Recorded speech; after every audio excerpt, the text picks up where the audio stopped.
नमस्कार फ्रेंड्स, आज का टॉपिक है प्रॉब्लम इन मैरिज। मैंने 3 वीडियो इसी से रिलेटेड बनाए हैं जो कि आपको मिल चुका होगा। लव मैरिज और लव में प्रॉब्लम, और चौथा है प्रॉब्लम इन मैरिज। ये चारों कहीं ना कहीं आपस में डायरेक्टली इनडायरेक्टली कनेक्टेड है। कैसे कनेक्टेड है? अगर मैरिज में लव नहीं रहेगा तो भी शादी कंप्लीट नहीं होगी, या तो शादी डिवोर्स तक चली जाएगी, या शादी में सेटिस्फेक्शन नहीं रहेगा, प्लेजर नहीं रहेगा। तो कहीं ना कहीं शादी 5th हाउस से बहुत ज़्यादा कनेक्टेड है। सेकेंड थिंग, लव मैरिज नहीं हो रही है, बट कहीं ना कहीं आज शादी जो है इनडायरेक्टली लव मैरिज जैसे ही होता है कि पर्सन के चॉइस पे ही शादी होती। वो खुद अपने लिए अच्छा वर चुनते हैं या वधू चुनते हैं, भले उसमें मम्मी पापा की सहमति होती, पर कहीं ना कहीं आजकल इन्वॉल्वनेस इनडायरेक्टली होता ही होता है। तो ये चारों वीडियो आपके लिए कहीं ना कहीं कनेक्टेड है। अगर आप चारों को देखेंगे तो आप इसके फंडा को बहुत अच्छे से समझ सकेंगे और सूत्र ईज़िली आपको समझ में आ जाएगा और आप आसानी से एप्लीकेबल भी कर सकेंगे अपने लाइफ के साथ में। चलिए स्टार्ट करते हैं। मैं रचना शुक्ला अपने चैनल एस्ट्रोलॉजर रचना शुक्ला में आप सभी का स्वागत करती हूँ। वीडियो अच्छा लगे तो प्लीज़ लाइक, कमेंट, शेयर और सब्सक्राइब करना मत भूलिएगा। वीडियो पूरा अंत तक देखिएगा। Thank you. चलिए स्टार्ट करते हैं। यहाँ पर शादी में प्रॉब्लम आता क्यों है आजकल के टाइम में? तो मैं सामान्य से आपको सूत्र बता रही हूँ जो कि बहुत 100% एप्लीकेबल है और बहुत ज़्यादा इम्प्लीमेंट किया जाता है उस सूत्र को। बहुत कॉमन से सूत्र हैं जो कि वैसे तो इसको समझने के लिए आपको नौमांस कुंडली भी देखना पड़ता है, पूरा एनालिसिस करना पड़ता है हॉरोस्कोप को। 2 चीज़ें हो गई हैं।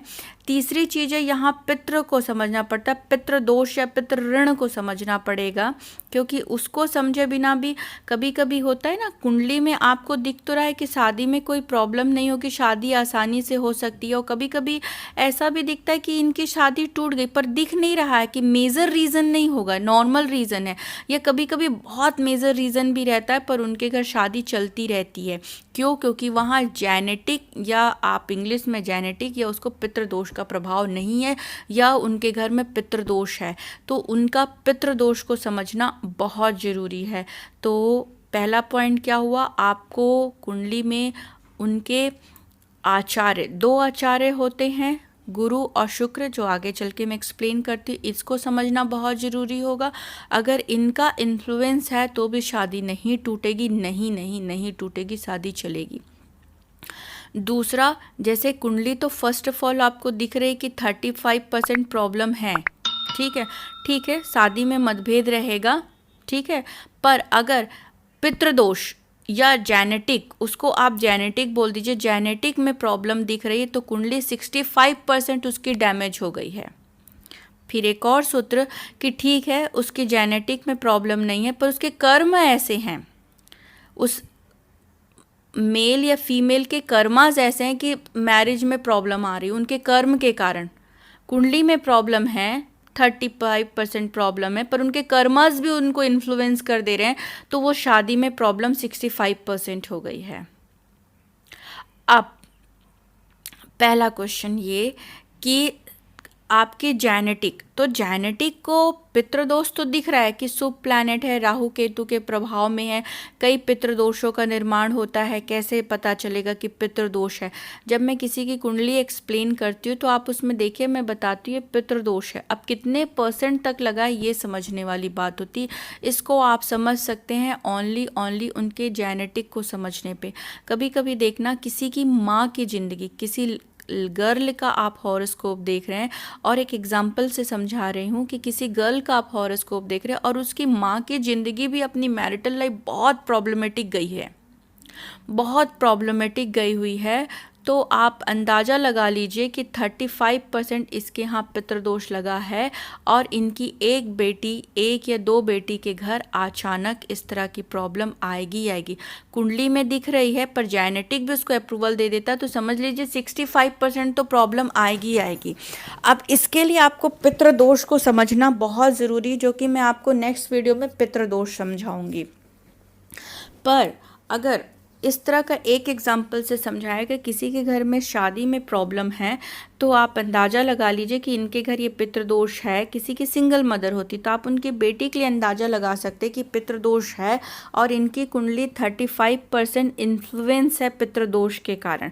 फिर उनकी कुंडली चेक कर लीजिए, 65% बन गई। फिर उनके कर्म देख लीजिए, 100% बन गए या 65% बने। फिर इसके तोड़ के लिए अलग अलग उपाय है कि आप इसको रिमूव कैसे कर सकते हैं। ठीक है, तो आपको इनकी जेनेटिक को समझना बहुत ज़रूरी रहेगा। कुंडली में आपको दिखेगा कि नहीं शादी तो नहीं टूट सकती, डिवोर्स नहीं हो सकता है, बट यस मतभेद रहेगा, पर पता चलता है उनका डिवोर्स हो गया। क्यों? क्योंकि आप उनकी जेनेटिक या पितृदोष को नहीं समझ पाए हो। क्योंकि कुंडली को पढ़ना 35% है। लोग बोलते हैं मैडम आपने 100% हमारी लाइफ पढ़ी, पर नहीं, वो 35% होती है। उनकी जेनेटिक और कर्म को समझे एक्यूरेट नहीं जाएंगे। कभी कभी किसी को पितृदोष नहीं रहता तो 100% आप क्लियर चले जाओगे। ठीक है, तो सबसे पहले पितृदोष या कोई जेनेटिक चीज़ें चल रही है ये समझिए जातक का। उनके कर्म कैसे हैं? कर्म बहुत अच्छा है, उस लड़की या लड़के के कर्म बहुत अच्छे हैं, निभाने वाला व्यक्ति है, तो ऑफ कोर्स वो शादी में चाहे जितना भी कॉम्प्लिकेशन आएगा शादी टूटने नहीं देगा। तो यहाँ कर्म को भी बहुत ज़्यादा ज़रूरी है। अब तीसरा सूत्र होता है गुरु और शुक्र। ठीक है, पहले मैं दो आचार्य होते हैं यहाँ पर। ठीक है, मैं शुक्र के गुरु को बाद में क्यों लिख रही हूँ आपको बताती हूँ। अगर शुक्र है तो शादी में प्यार बहुत रहेगा, बहुत ज़्यादा प्यार रहेगा। ठीक है, प्यार आइडियल कपल होंगे, बट गुरु का प्रभाव नहीं रहेगा तो भी प्यार चला पाना बहुत मुश्किल होगा, प्रॉब्लम आएगी ही आएगी। यहाँ पर गुरु बहुत ज़्यादा ज़रूरी है एक शादीशुदा के लिए। लड़कों के लिए शुक्र इम्पॉर्टेंट है और गुरु रहते हैं लड़कियों के लिए इम्पॉर्टेंट। इस एंगल से भी आप देखेंगे। चलिए, शुक्र को आप आइडियल लेंगे प्यार के लिए।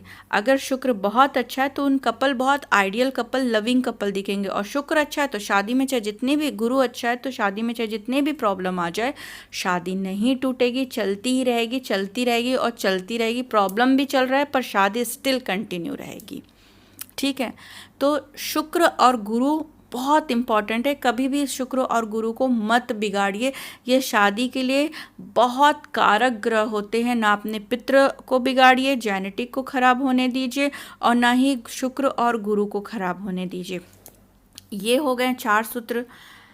अब 5वां सूत्र है, ये होता है आप, ये होते हैं आप, और ये होते हैं आपके पार्टनर। 7th हाउस, ये 1st हाउस हो गए हैं जहाँ मैंने 1 लिखा हुआ है। आप क्वेश्चन इज कि कोई भी पापी ग्रह, ठीक है, कोई भी पापी ग्रह या तो 1st हाउस में बैठ के देख रहे हैं दृष्टो, और या तो आपके 7th हाउस में बैठे हुए हैं, तो भी शादी में मतभेद, और अगर आपका प्लैनेट में उतना पावर नहीं तो डिवोर्स तक का सिचुएशन पहुंच जाएगा। अब पापी ग्रह में क्या हुआ? राहु केतु का प्रभाव है, शनि का प्रभाव है, सूर्य का प्रभाव है, मंगल का प्रभाव है, तो भी शादी में प्रॉब्लम आएगी ही आएगी। ठीक है, ये आपका 5वां सूत्र रह गया। यहाँ पर युक्तों और दृष्टों का संबंध आपको समझना बहुत ज़रूरी रहेगा, जो कि पिछले वीडियो में भी मैंने युक्तों और दृष्टों बहुत अच्छे से समझाया है। अगर 6वां सूत्र, अगर 7th हाउस का जो लॉर्ड है वो अपने, उस पे बुरे ग्रहों का प्रभाव है, ठीक है, मतलब कि पापी ग्रहों की दृष्टि है। ठीक है, सभी ग्रहों को दृष्टि मिली हुई है, जो कि मैंने पिछले वीडियो में बताया हुआ है, एक्सप्लेन किया। अगर दृष्टि है तो यहाँ पर शादी में कॉम्प्लिकेशंस आएगी। अब मैं बताती हूँ युक्तो मतलब 7th हाउस का जो लॉर्ड है वो किसी पापी ग्रह के साथ बैठता है, तो कंजक्शन जो बनता है, युति जो बनती है, उसके कारण भी शादी में प्रॉब्लम आएगी ही आएगी। ठीक है, फिर उसके बाद होता है 7th हाउस का लॉर्ड नीच राशि में जाके बैठ गया। हर ग्रह की कोई ना कोई ऐसी राशि होती है जहाँ वो उच्च होते हैं, स्व राशि के होते हैं, अपने मूल त्रिकोण राशि में बैठ जाएं, और नीच के होते हैं। सभी ग्रहों को रहता है, जो कि बिगनर में मैं आपको सिखाऊंगी, ये पार्ट मैंने नहीं किया है। तो जब नीच राशि में भी बैठते हैं और वहाँ पर भी शुभ ग्रहों की दृष्टि नहीं रहती है, या फिर उनका कोई ऑलरेडी कोई कॉम्प्लिकेशंस है, फॉर एग्जांपल गुरु मजबूत नहीं है, या शुक्र मेल के लिए नहीं है उतना मजबूत, या जेनेटिक में भी है तब भी, या उनके कर्माज उस हिसाब से नहीं है, तो भी यहाँ पर शादी में कॉम्प्लिकेशन, डिवोर्स तक भी पहुँच सकता है, ये नॉर्मल। ये किस बेस पे, मैंने 4 बेस बता दिए हैं। शादी में मतभेद से लेकर डिवोर्स तक का अगर मतभेद है तो इन सब चीज़ों से मतभेद हो सकते हैं, कि राहु केतु बैठा है तो मतभेद हो जाएगा, नीच राशि में चला गया है, या 7th हाउस का लॉर्ड नीच या क्रूर राशियों के साथ युक्तों में है, या दृष्टों में, या नीच राशि में उस ग्रह का बैठ गया, पर गुरु बहुत अच्छा है, जेनेटिक कोई प्रॉब्लम नहीं है, शुक्र बहुत अच्छा है, जेनेटिक बहुत अच्छा गया हुआ है, ठीक है, और उनका कर्म बहुत अच्छे हैं, तो यस प्रॉब्लम आएगी। कैसे प्रॉब्लम आ सकती है? फॉर एग्जांपल हस्बैंड दूसरी जगह काम में चले गए, वाइफ दूसरी जगह काम करती है, तो दूरियां बनेंगी, पर मतभेद रहेगा, या तो लड़ाई झगड़ा बहुत चलता रहेगा, शादी स्टिल कंटिन्यू है। तो यहाँ पर बुरे से बुरा भी अगर प्रभावित है आपका 7th हाउस पर, वो 4 नियम नहीं चल रहे हैं, तो भी शादी यहाँ पर ब्रेक नहीं होगी, मतभेद हो सकता है, ठीक है। इस लॉजिक को समझना बहुत ज़रूरी है। फिर मांगलिक योग होता है और एक दोष होता है, तो यहाँ मांगलिक दोष को भी समझना बहुत ज़रूरी है। जब आपके 1st हाउस से आप देखेंगे कि ये 1st हाउस है, यहाँ मंगल का प्रभाव है, ठीक है, 1st हाउस से मंगल देख रहे हैं, वही दृष्टो आ गया आपका, ठीक है। 2nd हाउस से आपके ये अष्टम हाउस है, जहाँ मेरा ये मैं जहाँ बना दिए लिख नहीं पा रहा है, ये आपका अष्टम हाउस हो गया, ये 4th हाउस, ये 7th हाउस, 8th हाउस और 12th हाउस। यहाँ पर मंगल कहीं ना कहीं दोष लगा के, एक होता है योग, एक दोष के कैटेगरी में बैठा है, जिसको मैं आपको मंगल का योग और दोष सब जब पढ़ाऊंगी तब मैं बताऊंगी। तो दोष लगा के बैठा है, तब भी शादी में प्रॉब्लम आएगी ही आएगी, और वो डिवोर्स तक भी जा सकती है अगर आप पिछला लॉजिक नहीं लगाएंगे, तो पिछले जो सूत्र उसको फॉलो नहीं करते हैं। तो यहाँ पर अगर मंगल उनके प्रभावित हैं, मंगल क्रूर हैं, तो यहाँ पर मंगल का प्रभाव रहेगा ही रहेगा यहाँ पर, तो शादी में प्रॉब्लम आएगी। 1st हाउस से दृष्टि संबंध बनता है, ठीक है, दृष्टो, तो प्रॉब्लम आती है। 2nd हाउस अष्टम हाउस को देख रहा है, तो भी प्रॉब्लम है। 4th हाउस से 7th हाउस की चौथी दृष्टि मिलती, तो भी प्रॉब्लम में आता है। मदर का इन्फ्लुएंस भी बहुत बढ़ जाता है। 7th हाउस ऑलरेडी मंगल बैठा है, क्रूर ग्रह का प्रभाव है। अष्टम हाउस जो कि हस्बैंड वाइफ के मेंटल कैपेबिलिटी को रिप्रेजेंट करता है, या तो अष्टम हाउस में मंगल हो, या क्रूर ग्रह का भी प्रभाव हो, या पापी ग्रह का भी प्रभाव हो, तो भी अष्टम हाउस में अगर है तो वैचारिक मतभेद बहुत ज़्यादा रहेगा। 7th हाउस का लॉर्ड 8th हाउस में जाके बैठ जाता है, तो पार्टनर की आयु को कम कर देता है। 12th हाउस में जाके बैठ जाता है मंगल, या 7th हाउस का जो लॉर्ड है वो जाके 12th हाउस में बैठ जाता है, तो हस्बैंड का लॉस होता है, ठीक है, तो भी शादी में प्रॉब्लम होती है, और हस्बैंड के साथ डिवोर्स का भी और लॉस की कैटेगरी भी बनती है, और ये बैड प्लेजर को भी बताता है। तो कभी कभी क्वेश्चन होता है ना मेंटल कैपेबिलिटी बन रही है, ना बैड प्लेजर हो रहा है, फिजिकल सुख भी नहीं मिल पा रहा, तो ये इस कैटेगरी से भी देखा जाता है। 2 लॉजिक मंगल दोष के साथ ही मैंने कंप्लीट कर दिया है, कि मंगल दोष के अलावा भी फिर से मैं एक बार बता देती हूँ कि 7th लॉर्ड अगर 8th हाउस में बैठ जाता है, या 12th हाउस में बैठ जाए, या 6th हाउस में भी बैठ जाए, तो शादी में प्रॉब्लम आएगा ही आएगा। 8th हाउस में बैठने से मेंटल कैपेबिलिटी दोनों पार्टनर की नहीं जमती है। 12th हाउस में बैठने से लॉस होता है। और 6th हाउस में बैठने से कभी कभी क्वेश्चन आता है कि मैं बीमार पहले नहीं रहती थी पर शादी के बाद बहुत बीमार हो गई, या तो कभी कभी क्वेश्चन आता है कि भाई मेरा तो पार्टनर ही लड़ने के लिए पूरी दुनिया में वही है जिसको मेरे को ही देख के लड़ाई शुरू हो जाती है उसकी। तो ये तो 6th में बैठेगा तो पार्टनर या तो बहुत लड़ेगा या बीमार रहेगा। अब पार्टनर का ग्रोथ भी कम हो जाता है, 6th 8th 12th में जाने पे ग्रोथ भी कम हो जाता है। तो जब ये शादी मिलान होती तो ये सब चीज़ उस समय भी देखा जाता है जब अपन गुण दोष मिलान करते हैं, और इन सब चीज़ इस एंगल से भी उसका एनालाइज किया जाता है। तो शादी की ये जो छोटे छोटे मैंने आपको सूत्र बताए बहुत एप्लीकेबल भी हैं। अब थोड़े से और सूत्र बताते। फॉर एग्जांपल यहाँ पर 3-4 ग्रह पापी ग्रह बैठ गए हैं आपके 7th हाउस में, 3-4 पापी ग्रह बैठ गए हैं, तब भी शादी में कॉम्प्लिकेशंस आएगा ही आएगा। ठीक है, कुंडली के सूर्य चंद्र ग्रहण लगा हुआ है, शनि और राहु का ही, शनि और राहु ऐसे ग्रह बैठ जाएं, सूर्य मंगल इस तरह की भी ऐसे कुंडली में कहीं पर भी पितृदोष बन जाए या 7th 8th 12वें 6ठे में, तो भी कॉम्प्लिकेशंस आएगा ही आएगा। शादी भी कभी कभी तो शादी भी कर पाना बहुत मुश्किल होता है आजकल के टाइम में। ठीक है, शनि का भी प्रभाव बहुत ज़्यादा रहता है शादी में। पार्टनर बहुत ज़्यादा ओल्ड एज टाइप का रिएक्ट करता है, काइंड ऑफ कि बहुत सीरियस रहेगा, मैच्योर रहेगा, शादी एक रिस्पॉन्सिबिलिटी की तरह चल रही है। अगर ग्रह पॉजिटिव ग्रह का प्रभाव है तो मतभेद रहेगा ही रहेगा। यहाँ पर राहु केतु का प्रभाव काइंड ऑफ चीटर जैसा स्वभाव दे देगा, पार्टनर चीटर निकलेगा। केतु का प्रभाव है तो वो एक वैराग्यता अगेन दे देता है कि उसको पत्नी है नहीं है, ज़रूरत ही नहीं है।